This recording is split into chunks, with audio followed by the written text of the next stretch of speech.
The mission is simple: to help high achievers naturally eliminate emotional and physical obstacles so they can optimize their life for higher achievement. Welcome. You have just entered the Genesis Zone.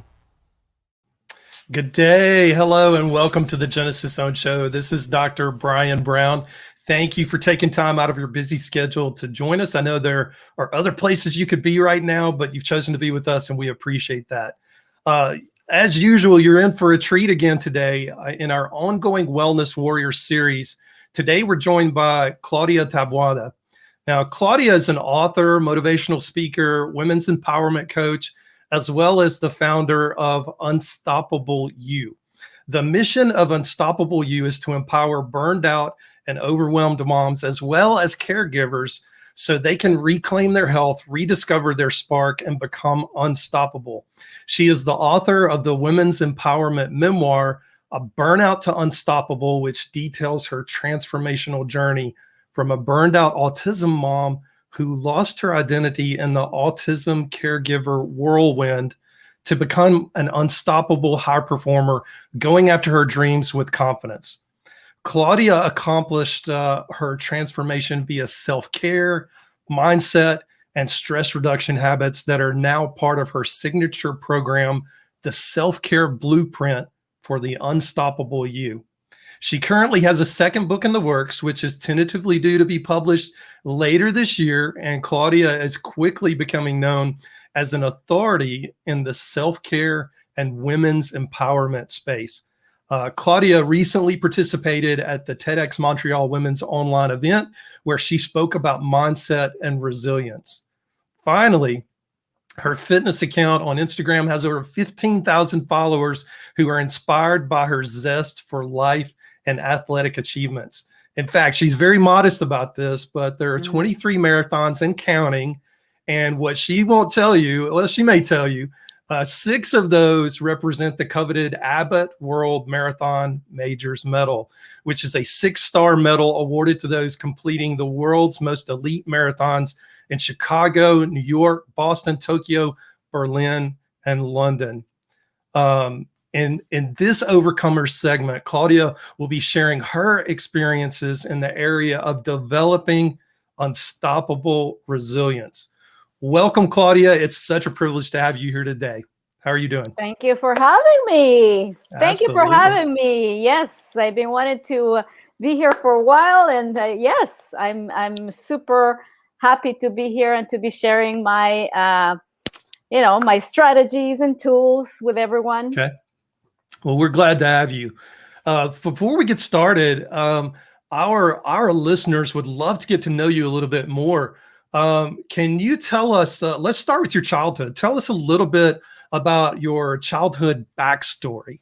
Yes, I was born in El Salvador, and when I was 15, my family immigrated to Canada because there were a lot of civil unrest going on in El Salvador, and my dad had studied in Stanford University. He had a master's, and he met someone there, a Canadian who was living in Edmonton, who offered him a job at I believe it was Hewlett Packard in Edmonton. Oh, wow. So we moved there, and of course, it was a complete change, because in my country it was like plus 30 degrees. In Edmonton, it was super cold. We were there, and I think it was in November or in December, and it was a huge change. But what was useful for us, as my brother and I, is that we were in El Salvador. We were going to a French school, and it was called Lycée Français in San Salvador, and we went to a French school in Edmonton, which is, it was for us, it was amazing to have that, because otherwise I didn't know English. My brother didn't know English. So we were able to keep up with our French while learning English on the side. And after that, we moved to Ottawa, and I went to, I did a bachelor's in biochemistry, and I did a bachelor's of law. And after that, I moved to Montreal. I started practicing law. And yeah. that's how my. And you've been in Montreal ever since? Yeah, I've been in Montreal since, I believe, 2094. No, 1994. Wow. 1995. Yeah. What a journey to go from El Salvador to Canada. I mean, To just Edmonton. as Yeah. you said, two extremes in temperature for sure. Yeah. Yeah. And culturally, just totally different. Oh, yes. Yes. Yeah. Uh-huh. Yeah. Yeah. Yeah. What was one of the biggest adjustments in culture that you found, other than maybe language, although you had been attending a French-speaking school there? But yeah, I guess it was,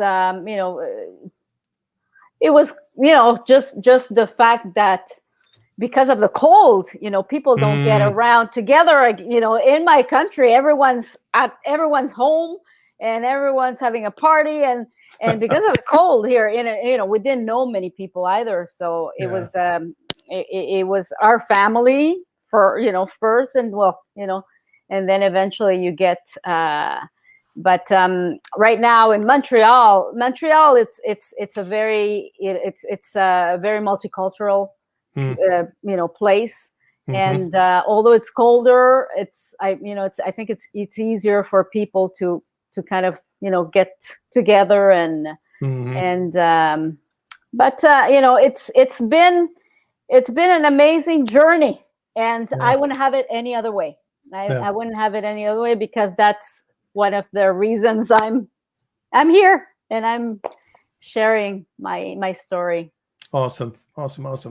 Well, in our overcomer segments, we focus on exceptional people like you who've overcome seemingly insurmountable obstacles and live to tell about it. Not necessarily related to your childhood. This can be in your adulthood. Could you share with us the details of an obstacle that just kind of sticks out in your head that you've overcome over the course of your life? I've read your book, so I know there are several obstacles that we could talk about, but I'm going to let you choose. Yeah.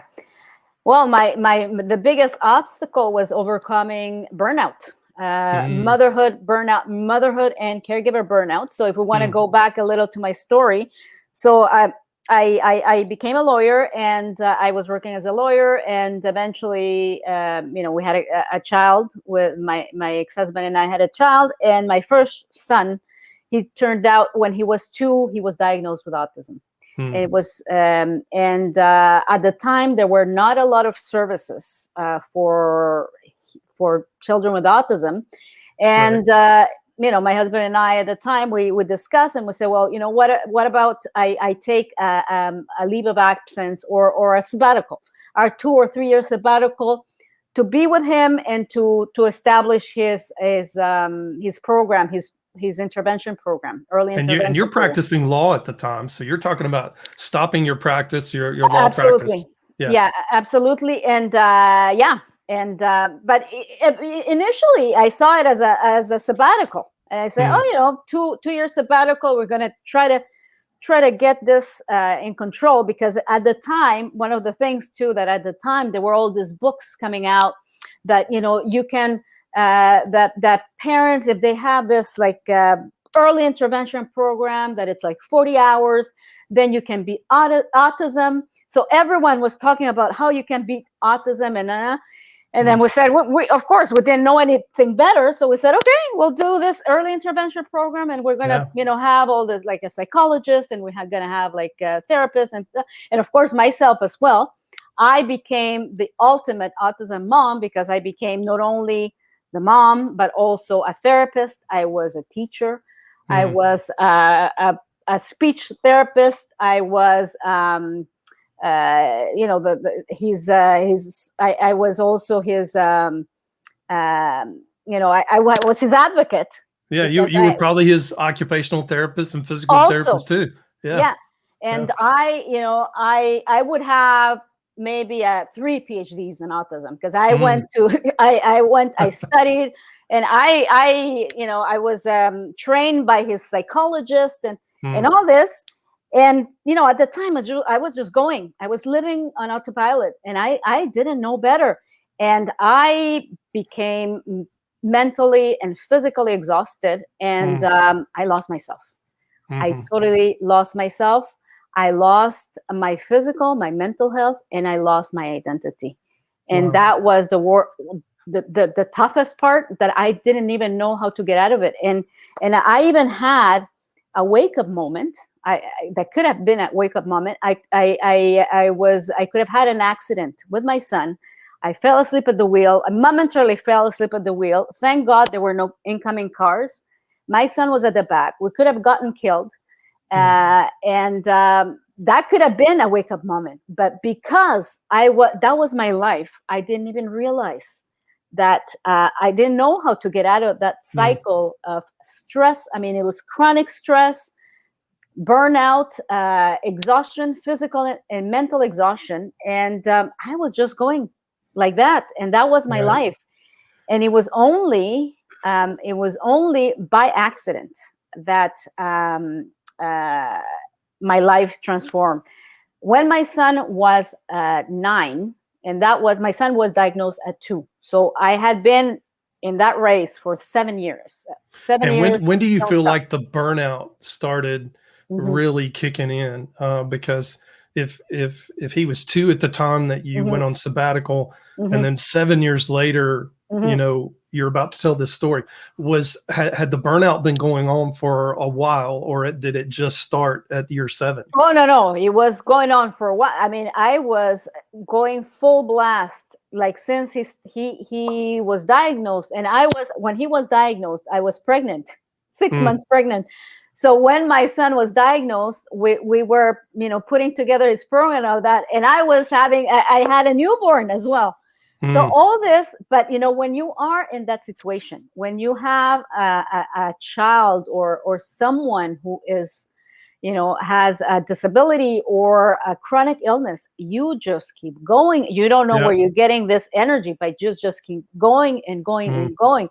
The problem is that you lose yourself. You forget that you exist because your identity is being that caregiver.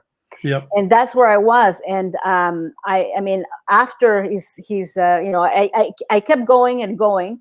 And it was when my son was 9, we were gifted a guide dog for him. It was actually an organization that gives dogs to the blind.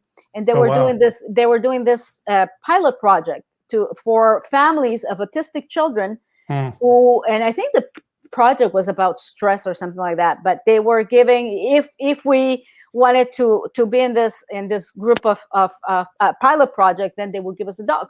So that's how it all started. I got trained for this dog and all that. But then here I was with this new dog. My husband at the time, he was traveling a lot. So I had my son, I had my other son that I had to take care of. And I had this dog, and I just did, okay, you know, it's like, what am I going to do? Like, I have all this, and I have this dog. So at the beginning, it was another, you know, house chore to take care of this dog.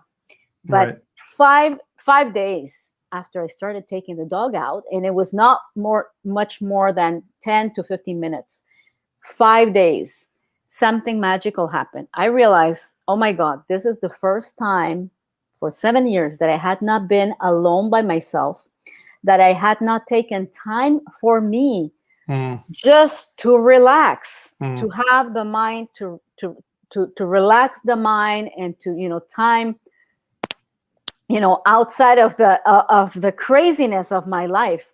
And I realized that, you know, these moments were times for precious moments for self-reflection, introspection, and then just self-discovery. I was just discovering myself. I was reconnecting with myself, and I became hooked. This was simply just going and taking the dog for a walk. Just taking the dog for a walk. Taking the dog for a walk, and then just, you know, getting out of the house by myself for 10 minutes. 10 minutes. That all it took. And I remember I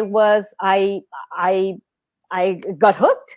And then I knew that something was starting to you know, I was starting to a spark had been ignited. And then I saw that, you know, a lot of my neighbors were joggers. And I said, oh my God, you know, I'm going out. I might as well go for a jog. And I bought myself some running shoes, because I did not even have running shoes, proper running shoes at the time, because I was so into helping my son that I didn't even know that, I could do something for myself. So I went myself, got some running shoes, and I started jogging. And when I started jogging, I could not jog for more than 2 minutes without, losing my breath or without having a heart attack. I could not jog. But I knew that I knew that I was in a new path. And I told myself, I'm going to keep going. I don't care if I can only run for 2 minutes. I don't care. And I kept going. And I started running up and down my street. Then I would go around the corner, around the block. Then I started increasing my distance. And when I was around 10K, I remember going to a running store where there was a table. 2 ladies were there, and they were selling tickets because there was going to be some kind of a race. But at the same time, it was a fundraiser for breast cancer, I believe. And I was going to give the money for, to buy the tickets just to, to help the ladies. And I said to myself, you know what? Register for this race. Why don't you register for this race? And on top of that, it was going to be on my birthday, on October 4th. I still remember October 4th, 2009, my 41st birthday. And I said to myself, I don't care. I'm gonna register for this race, even if I haven't run for more than 3K. Who cares? So it was a 5K race, and I remember crossing that finish line was the epiphany that I needed. It was when I decided that enough was enough. I needed to take care of my physical, my mental health, because otherwise I could not endure the long-term caregiving journey. I needed to have the mental strength. I needed to have the vitality. I needed to have the energy to be able to, to keep going until, my later years, because my son is severely autistic and he's going to be dependent on his family for the rest of his life. And, mom needs to have the vitality and the energy to be able to cope and to be able to keep going. So that was my turning point. And I remember. Well, let me ask you this, because in your book, I read this and I thought it was such a beautiful word picture. I believe this was the race that you were on, and you came to a literal fork in the road. Is that correct? Yeah, that was a little bit later, but it kept going. That was the marathon. That was another epiphany. That was another epiphany. Yeah. So these epiphanies happened in stages. It happened in stages. So from that 5K, I became, passionate about, self-care. And then I started to look at my nutrition.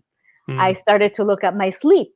I started to look at my hydration, because I was reading all these magazines of athletes, and because of these running magazines. And before I wasn't even interested. So all these health magazines and things like that. So I became passionate about that.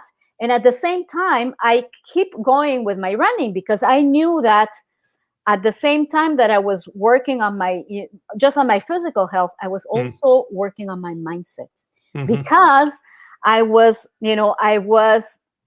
setting challenges, because I started on a 5K, then I did a 10K, and then I did a half marathon, and that was keeping me. I was setting goals, and those goals were helping me stay consistent with my new path of health. Let me ask this. So early in this process, up until now, what kind of impact did you see that was occurring at home with your sons? Was it positive? Was it negative? What did you start noticing that when you were taking this time for yourself and moving and shifting in this direction of becoming more well and taking care of you, so you can actually care for someone else? That's it. What shift did you notice? What impact did you notice in the home? Oh, at home, it was, kids would see me happier and more energized. And then they too, they wanted to come with me and go for runs or go for walks.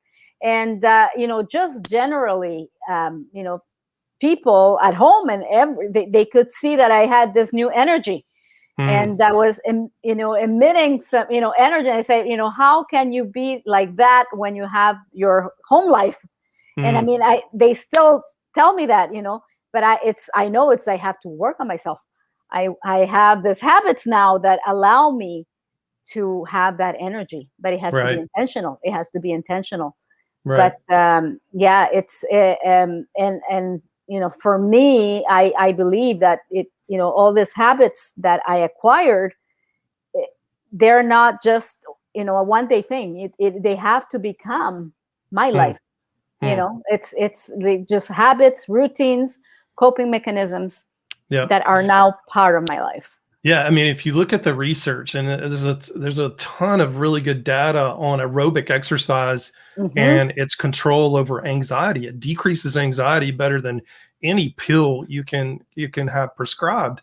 Do you feel like, looking back, that before you had that dog walking epiphany and stumbled into jogging and then subsequently running races, do you feel like you had some anxiety that, looking back, was totally taken care of with the exercise? Absolutely.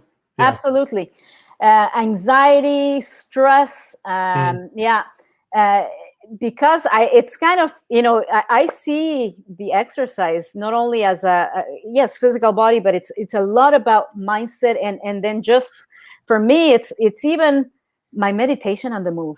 It's kind of like I do. My runs are kind of my mindfulness moments as well, because it's just I just get my mind relaxes. Yeah, you're in flow state. You're in flow state. You are in the present moment. And in my case, one of the biggest anxieties was, what is going to happen to my son when I die? Because he's severely autistic, and that would literally keep me up awake at night.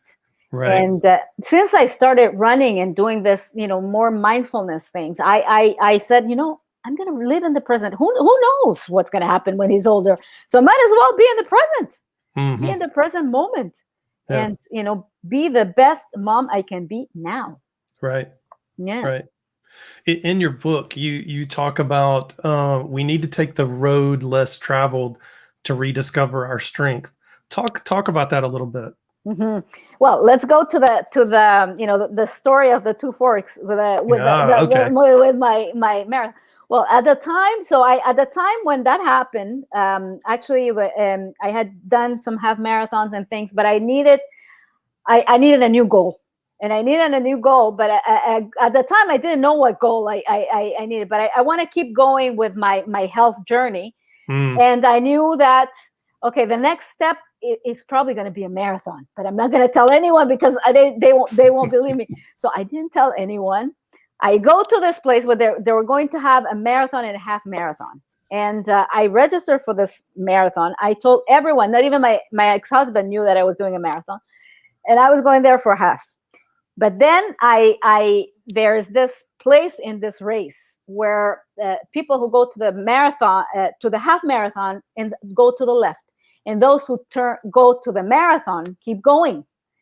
And at the time, I didn't know whether I was going to do the marathon or not, but I knew that I was on this path of self-discovery, of becoming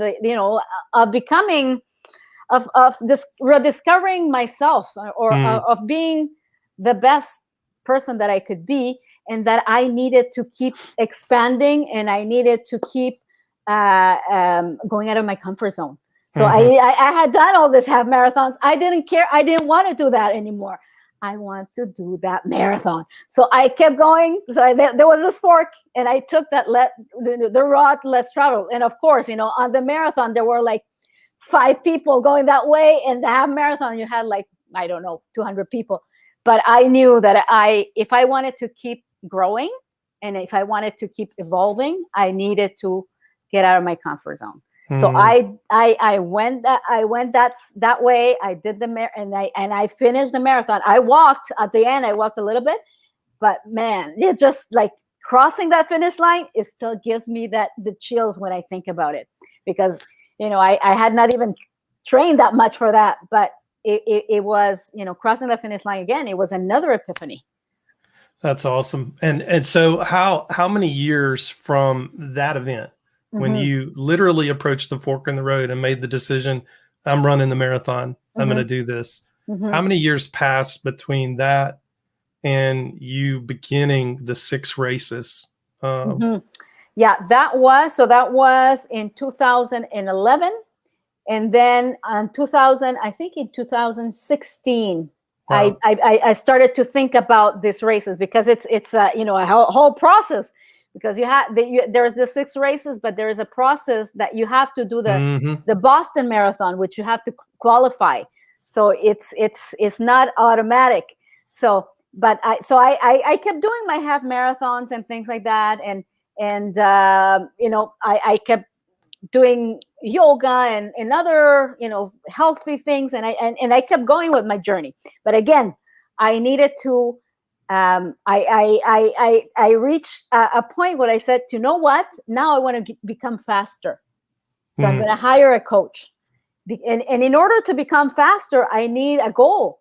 And that goal was doing this challenge, which is called the Abbott World Marathon Majors Challenge, where you do the 6 biggest marathons in the world. But one of those marathons is the Boston Marathon. And for the Boston Marathon, you really have to get fast. So I said to myself, if I do this, if I go for this challenge, I have no choice but to get faster. And I have no choice but to get a coach and train properly for a marathon. Because before, Right. I had been doing it by myself. I didn't have a coach, and I was just doing, I had the endurance, so I kept doing the marathons. But to be able to become faster, I needed a plan, and I needed a coach and all that. So that's how it became. So in 2016, I started these marathons. I started in Berlin. So I ran Berlin, I did New York, then I did London, I did Chicago. No, I did Tokyo, Chicago, and I finished in Boston. I finished in Boston in 2019. So that was a 3-year. Yeah. But it took you 5 years to get to your first of those 6 races, correct? Yeah. And I can only imagine, because it doesn't sound like the physical capability to do it was the question. Sure, you had to hire coaches, but it's what you were talking about earlier, is the mindset. Your mindset had to catch up to where you could do that. Yes, Yeah. exactly. Yeah, I had to catch up to decide and to become a real runner, like a real marathon runner who will be faster to get to Boston. Because before, I was just doing it, for the fun of it, or the fun of it, because it was my passion. But when I decided to take on that challenge, I said, I took on the mindset, okay, I'm going to become, I took on the identity, I'm going to become that marathoner who's going to qualify for Boston. And and that was an evolution again of of that growth mindset that you talk about. Absolutely. Yeah. And so I know you've taken a lot of lessons from becoming a marathoner, becoming an elite marathoner. Like, what, I don't know the answer to this. What percentage of runners complete all 6 races? There's not a lot. I think last year I checked, and for those women, there were maybe just 2,000 women in the world. Wow. Yeah. So you're in the elite athlete category for sure. Well, well, because of the Boston Marathon, because that's the one that is hard to get in. That's the one that really needs to. But yeah, a lot of there's a lot of marathon runners who have not done this challenge because they can get into Boston. Right. Yeah. Right. So I know there are people listening and they're thinking, okay, that's Claudia Taboada. That's not me. I'm not a marathon runner. How can the principles that you've learned through running, how can they apply to someone who's not a runner, but they want to, they're burnout, and they want to overcome that burnout? Because I know you work specifically with women in that area, and I'm sure not every single person that you work with is a world-class athlete. No. So what would you say to that person? Well, just looking up my own history, my own experience, start small. Start small, because if you start thinking that you are going to start going for a run, for an hour run, you're going to get overwhelmed. So it's really to start small and start accomplishing micro goals, because every time that you accomplish something, then your body wants to come back and do the same thing. So it's really to start like I did, for if you want to start moving your body, go for a walk, go for a mindful walk. Actually, I call them my mindful walks, because go for a walk by yourself, where you immerse yourself on the senses, the breeze touching your cheeks, the movement, the smell of the flowers. You do two things. You work on your physical body, but you also work on your mind. You work on decluttering the mind. And I see a lot of people that they go on the walks, but they're not mindful walks. They have their phone out. Yeah. They're texting on their phone while they're walking. They're distracted. What do you say to a person that may be tempted to do that? Well, I said, take advantage that you are, on a walk. It's such a precious moment, go on, to go by yourself, and then just to, be mindful. You don't have to have a meditation practice, a 30-minute meditation practice. Just going for a walk and be in the present moment is such a gift. Yeah. It is such a gift. And I mean, it was the start of my evolution. That's how I became who I became. If it wasn't for those walks. Yeah. That's awesome. Yeah, no, I'm so glad you said that, because I think some people, they just they lose sight of the fact that just simply being in nature, whether it's for a walk or a run or whatever, or just going and sitting in a quiet place, is sometimes the best medicine that there is. Yeah, exactly. Yeah. Just to relax from the daily grind, just to be alone with your thoughts. Yeah. Now, I know you've discovered some self-care habits for becoming unstoppable that you've implemented in your own life, and now you help other people implement in their life. Are there any that you would like to share with us, or the listening audience today? Somebody that's burnout, they're burning the candle at both ends, and in the middle they can't burn anymore, and they're ready to stop that process and become unstoppable, like we've just been talking about. Sure. Yes, I love talking about this, because it's my passion. So I've actually developed this process, which is called the 3MJPC framework, and it's a collection of the best tools and strategies that I myself have used and continue to use in order to stay in peak physical and mental state. So number one, so the first M is the move your body, which we talked, and it's move your body. It's number one on my list. I cannot stress that enough. How it's my number one self-care tool of choice. I know when I don't work out, and as I said, it doesn't need to be a huge workout. Just going for a walk. This now that we're at home, go and do a workout on YouTube. Apps. There's apps now. There's ways to move your body at least 10 to 15 minutes every single day. So that's number one, moving your body, because this, as you said, as we've said, there's tons of research that says that aerobic exercise is one of the best things to reduce anxiety, deal with stress and depression and everything. So moving your body is key. The second M is mindfulness. And that, as we talked about the mindful walk as well, is to find activities that will evoke the relaxation response.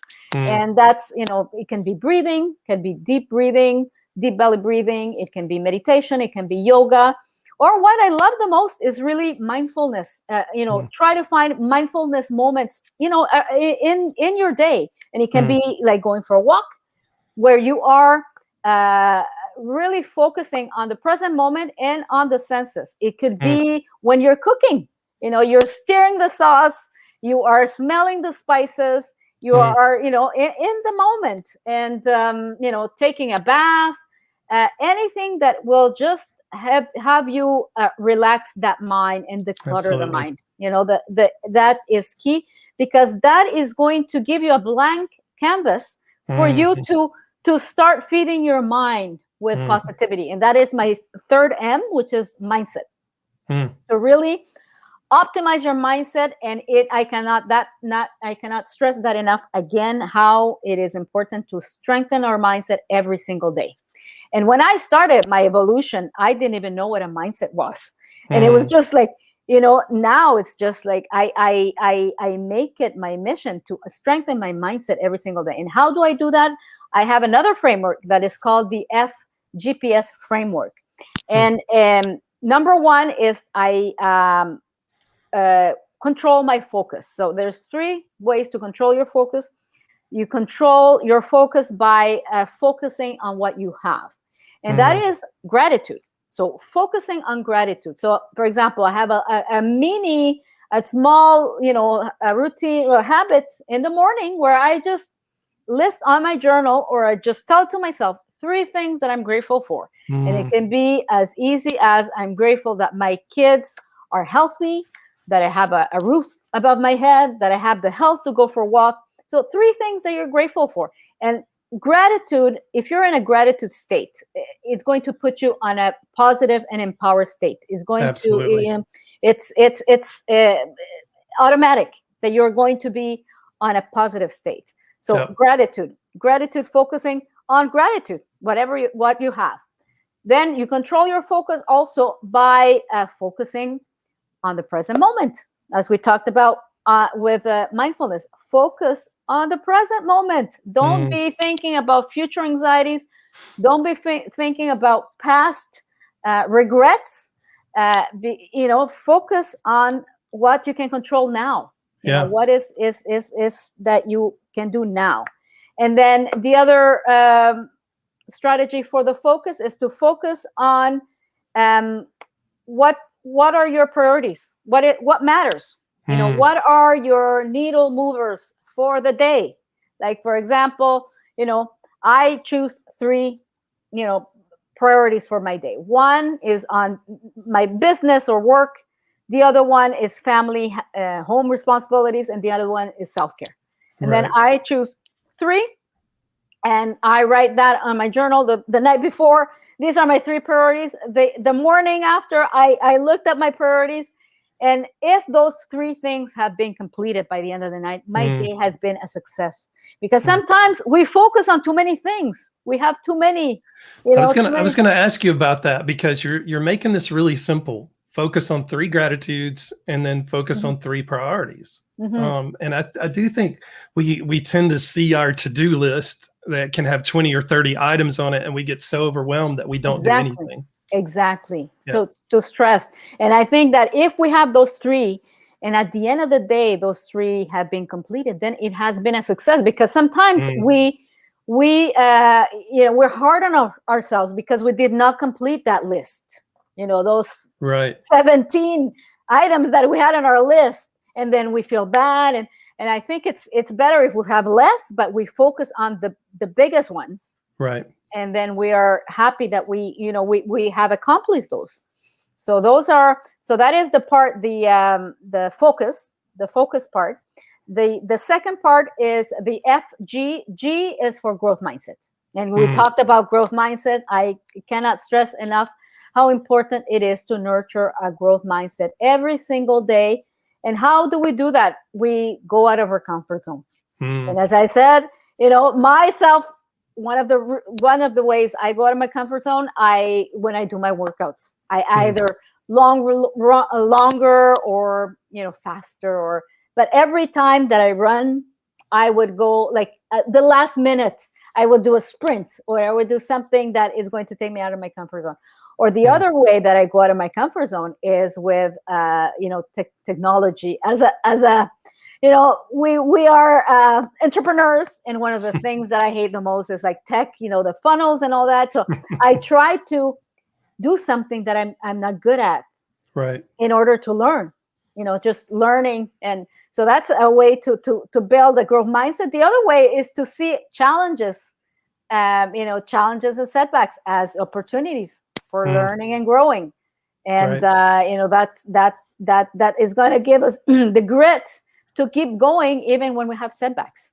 So so building a growth mindset is key. And the other way that we can grow growth mindset too is when we see we value the process more than the endpoint, because that again is going to give us the grit to keep going even if we have obstacles. And well, it isn't valuing the process. Isn't that what you were talking about? It goes back to mindfulness, being focused on the present moment. Because if we focus on the outcome, we're way too future focused, and we're liable to set ourselves up for failure. Exactly. But if we stay focused on the present moment, I love that. Yeah, and the short-term goals, the micro goals, actually, the micro goals that go because that is the problem that people have, is that they don't stick with their goals because they look at they feel overwhelmed by what they think they want to. But you have to keep working on those micro goals, because once you achieve those micro goals, then you come back. You come back for more, and that. Achieving those micro goals, it's what will give you the consistency to build the long life habit. Yeah. Awesome. So that's the okay. So that we're talking about the F, the control, the G for the growth mindset, then the FGP. P is the positive mindset, and the positive mindset, I work that daily by just feeding my mind with positivity, And how do I do that? I try to stay away from the news as much as I can, and then I feed my mind with. I listen to podcasts like yours. I listen to TEDx talks, audiobooks, on personal growth or development. I listen to courses, anything that's going to be feeding my mind, that is going to be teaching me something, or that is going to make me grow.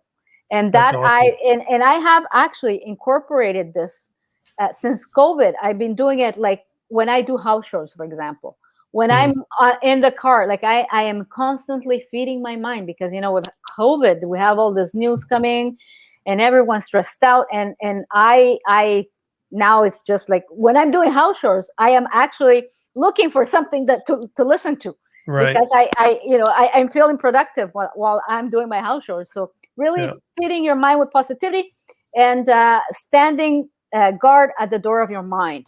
That also, like, as soon as I get a negative thought, try to reframe it into a positive. Very good advice. That is very that's important. And then the S is for self-love. To have little practices, to have little practices during the day where you're giving yourself a pat on the back. Because for everything, any little achievement that you make, give yourself a pat on the back. Celebrate your wins. Celebrate your wins. Any like any small win that you have, keep celebrating, because that is going to keep you going. So those are my mindset tools. So again, we're just going to review. So the F for the focus, control your focus, what you have, what is important, and what you can control. So staying in the present moment. The G is for growing a growth mindset, nurturing a growth mindset. Then the P is for positive mindset. Positive mindset, again, is to feed your mind with positivity and standing guard at the door of your mind. And S is for self-love, to celebrating your wins. So that's awesome. That my mindset mastery framework. So then, if we go back to the tips, so that was for mindset. The other tip that I had, so if we look at my habits, my main habits, we said exercise, mindfulness, mindset, which we just talked, and then the other one is journaling.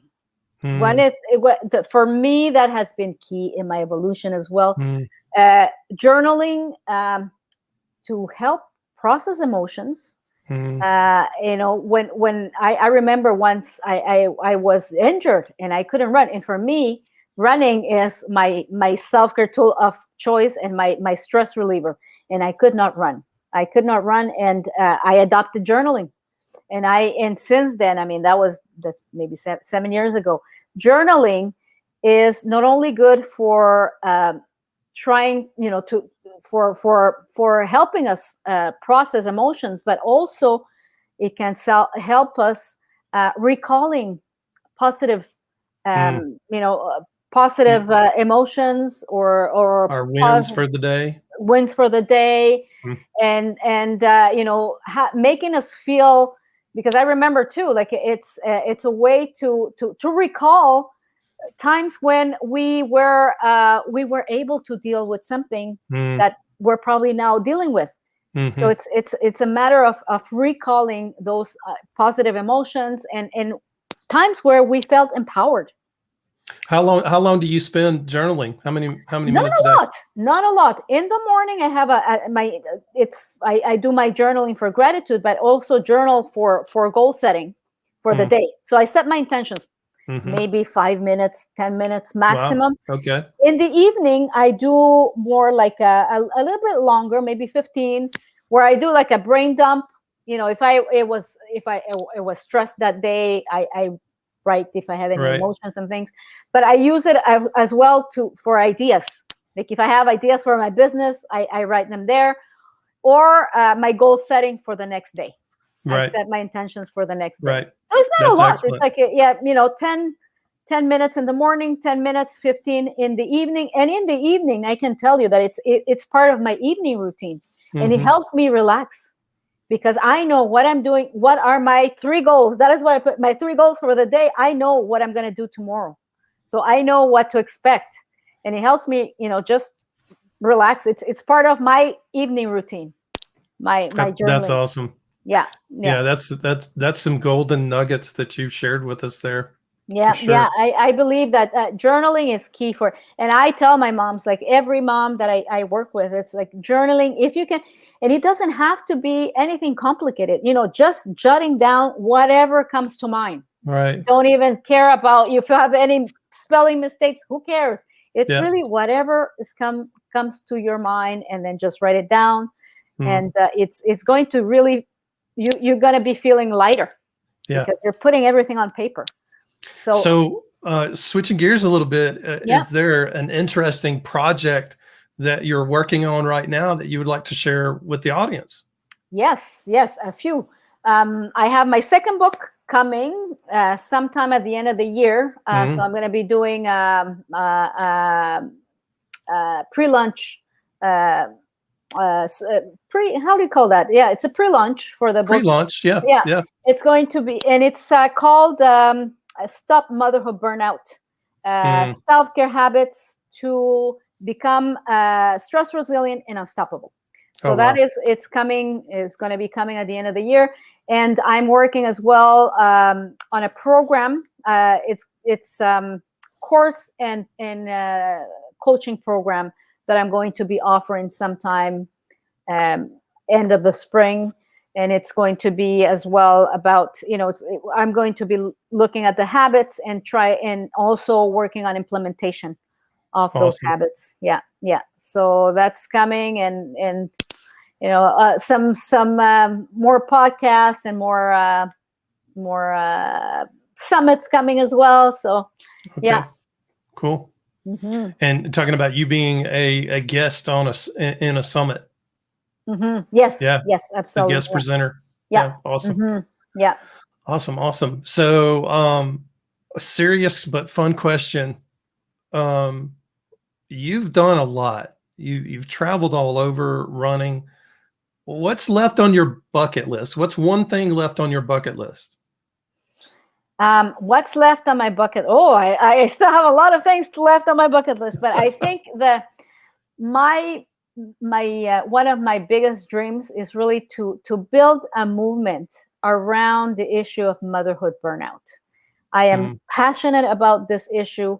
And I believe that there are so many mothers who have had to abandon their careers to take care of their kids, whether they don't even need to be, kids with disabilities, or just moms who had left their careers and who have lost themselves. Right. They have totally lost themselves, and they have lost their identity. And I mean, I remember myself 11 years ago, and the way I'm now, it would have been such a loss of human potential. And there's a lot of moms, and now especially with COVID, there's a lot of women, a lot of moms who are under tremendous strain. And I really want to build this movement where, I can tell them, I was able to get out of this, and you too, you can too, because it's And I think that message is needed more today than ever before. Oh yes, I believe it. I believe it. A lot of women are getting out of the workforce as well, because they're burned out. Yeah. And no doubt. It's I think that's really my next. I trying to build a movement and try to build a charity as well. A nonprofit where we can offer the courses that I'm building, but around the world, to women who cannot afford it, or who, in developing countries. That would be my dream. That would be my dream. Yeah. That's awesome. Yeah. Well, I have no doubt that you'll reach that dream, because you're it seems like you're one to reach the dreams that you set to achieve. So awesome. I hope so. Yeah. Claudia, what a tremendous story of overcoming great adversity on multiple levels, as a mom of a child with autism, in your own hurdles that you overcame as a runner. Thank you for sharing your story, and the insights that you've learned from this experience, that anyone dealing with stress or challenges can certainly learn from, whether you're male or female. I know your passion is empowering women, but I think that these are universal principles, and absolutely. anyone can benefit from it. It was a distinct pleasure and honor to have you on the show today. Thank you again for being with us. And thank you for having me. I've been looking for this discussion.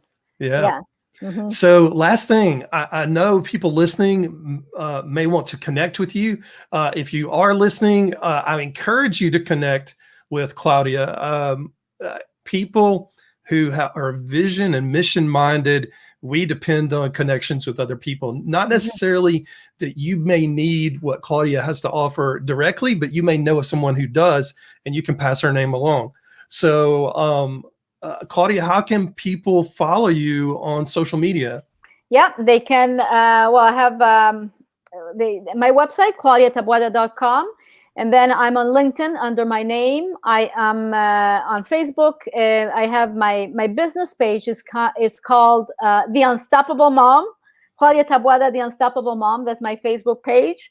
Okay. I'm also on Instagram, but that's more like my exercise, my fitness account. But I'm under Badass Autism Mama. And I'm on LinkedIn under my name. And and those moms who are listening to your podcast, I also have a Facebook group, which is called Burnout to Unstoppable Moms. Just look at it. It's a private Facebook group, and where I go live once a week to give some training. And the idea is to inspire and motivate the moms who are feeling overwhelmed to become unstoppable. Yeah, that's awesome. Awesome. Thank you for sharing that. As we wrap up, I'd like to make our listeners aware of something just a little bit new that we're doing for our Friday segments, which is In the Zone, which is where I get on and we talk about today's segment. You can actually ask questions. And if I choose your question, I'll answer your question live on the show. So if you want to ask a question, go to drbriangBrown.com/question. Click the button right there in the middle of the page, submit your question, and hopefully it'll get chosen for the show. So that wraps us up for today. Tune in tomorrow at noon Eastern Standard Time for our In the Zone segment, where I'll be recapping today's interview, sharing how the nuggets from Claudia's interview fit into the Genesis Zone Advantage. I'll be answering any questions and exploring other, current event and related topics around the subject of wellness and optimizing peak performance. Most informed and most trusted, and most grateful you spent this time with us. Until next time, stay in the zone. This is Dr. Brian Brown.